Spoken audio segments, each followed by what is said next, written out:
আসসালামুআলাইকুম, কেমন আছেন আপনারা সবাই? আশা করি সবাই ভালো আছেন। আজকে আপনাদেরকে করে দেখাবো থাই স্পাইসি বেসল ফ্রাইড রাইস। আশা করি রেসিপিটা আপনাদের ভালো লাগবে। তো রেসিপিটির জন্য আমি যে জিনিসগুলো নিয়েছি, অবশ্যই থাই বেসল, কিছু গাজর, সুইট পেপার 2 রকমের, বিন, রসুন, স্প্রিং অনিয়ন, কাঁচামরিচ, আদা কুচি, পেঁয়াজ কুচি, chicken, oyster sauce, soya sauce, fish sauce, একটু সুগার আর অল্প একটু লবণ লাগবে।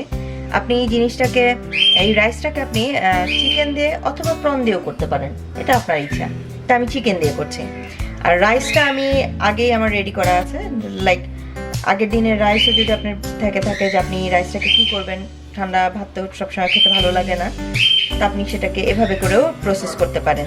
সেটাই আমি আজকে আপনাদেরকে আমার স্টাইলে দেখাবো।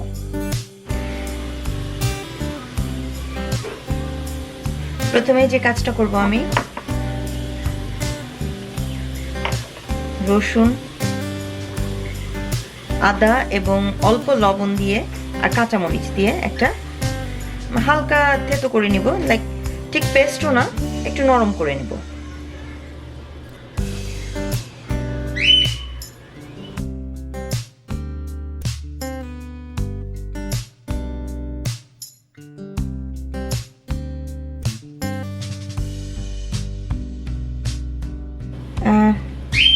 যেহেতু আমাদের বাচ্চারা বা আমরা নিজেরা একটু ঝাল কম খেতে পছন্দ করি, তাই আমি কাঁচামরিচটাকে শেষে জাস্ট একটু ছেঁচা দিয়ে নেওয়া, যেহেতু এটা স্পাইসি। সো আমি সেই সসটা এখন রেডি করছি। একটু ফিশ সস দিয়ে নিলাম। যেহেতু আমি প্রফেশনাল কোনো কুক না, সো আমি আসলে পরিমাণটা ওভাবে তো বুঝতে পারি না। আমি আমার চোখের আন্দাজে বা মনে হয় যে হ্যাঁ এতটুক দিলে ভালো লাগবে, তো আমি সেভাবে করে নিই। এটা হচ্ছে ওয়েস্টার সস দিলাম, এরপরে রেগুলার সয়া সস সেটা দিয়ে নিলাম। আর এই সল্টিনেসটা কাটানোর জন্য আমি অল্প একটু সুগার দিব।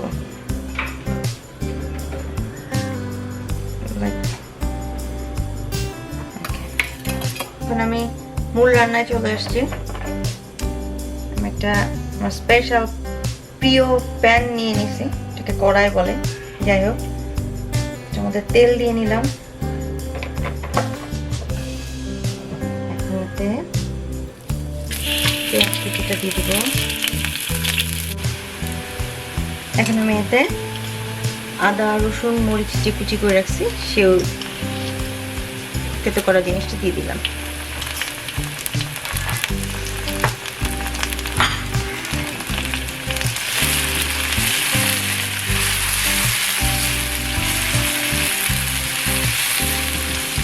সুন্দর একটা স্মেল আসছে।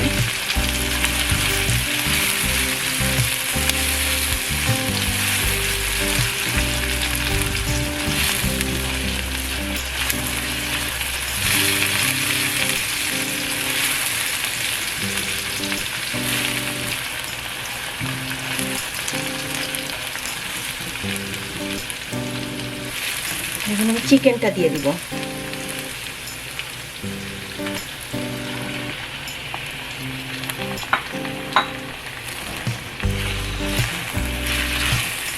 চিকেনটা আমি পাতলা পাতলা করে কেটে নিয়েছি,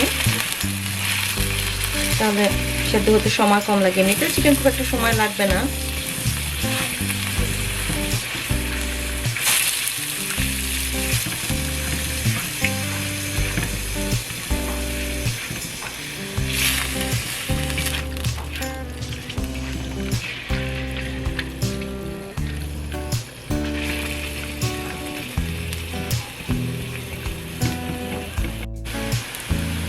এখন আমি এতে আদা, রসুন, মরিচ যে কুচি করে রাখছি সেও তেতো করা জিনিসটা দিয়ে দিলাম।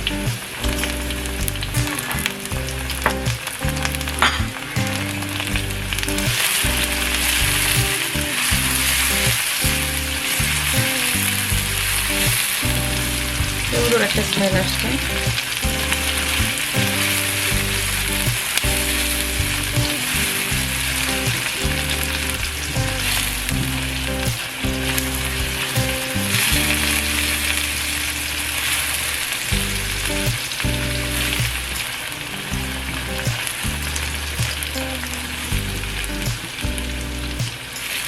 এখন আমি চিকেনটা দিয়ে দিব।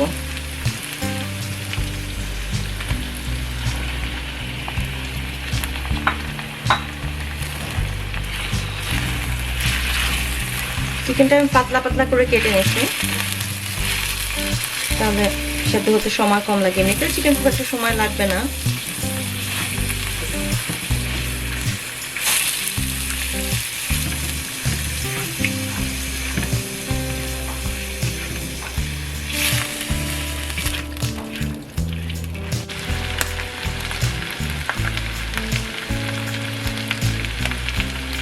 আর এখন এতে রেড পেপার 2 রকমের, বিন দিয়ে দিলাম, আর গাজরটা দিয়ে দিব।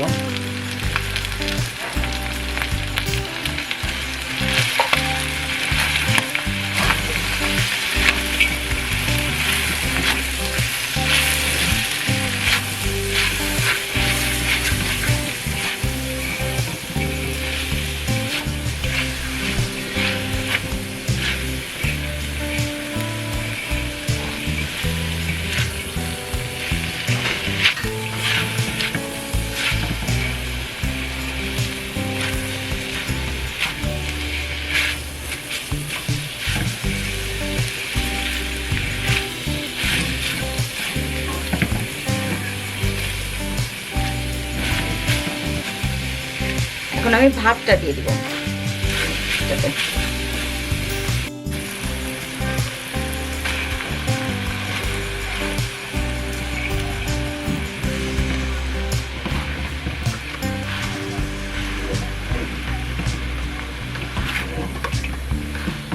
ভাতটা একটু ঝরঝরা হলে ভালো হয়, কারণ নরম হয়ে গেলে আসলে রান্না করলে তার একটু, এটাতে যখন আমি সব কিছুর সাথে রান্না করবো তখন আরও বেশি হয়ে যাবে। সো ঝরঝরা করে একটু শক্ত করে রান্না করলে জিনিসটা দেখতে ভালো লাগে, খেতেও ভালো লাগবে ইনশাআল্লাহ।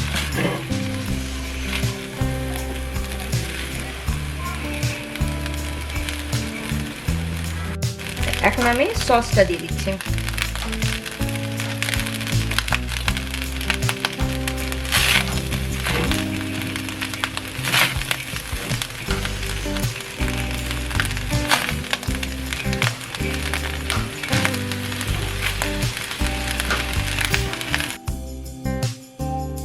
বেসেলগুলি দিয়ে দিচ্ছি।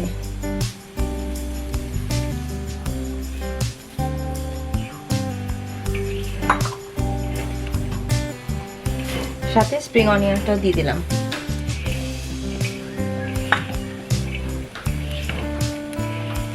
সুন্দর একটা স্মেল আসছে। এই কড়াইটাতে রান্না করার একটাই সুবিধা যে একটু বড়, যেহেতু অনেক স্পেস নিয়ে রান্না করা যায়, আর স্মেলটাও অনেক ভালো আসে, লাইক তাড়াতাড়ি হয়ে যায়, তার স্মেলটা ভালো আসে, একটু কেমন স্মোকি ফ্লেভার মনে হয়, ভালো লাগে। তৈরি হয়ে গেল আমার spicy chicken basil fried rice. যেটা আমি যদিও সানি সাইড আপ দিয়ে সার্ভ করার চেষ্টা করেছিলাম, বাট আনফরচুনেটলি আমার সানি সাইড ডাউন হয়ে গেছে। আশা করি আপনাদের ভালো লেগেছে। নেক্সট ভিডিও আসা পর্যন্ত আমাদের সাথেই থাকবেন। সবাই ভালো থাকবেন, সুস্থ থাকবেন। ধন্যবাদ সবাইকে।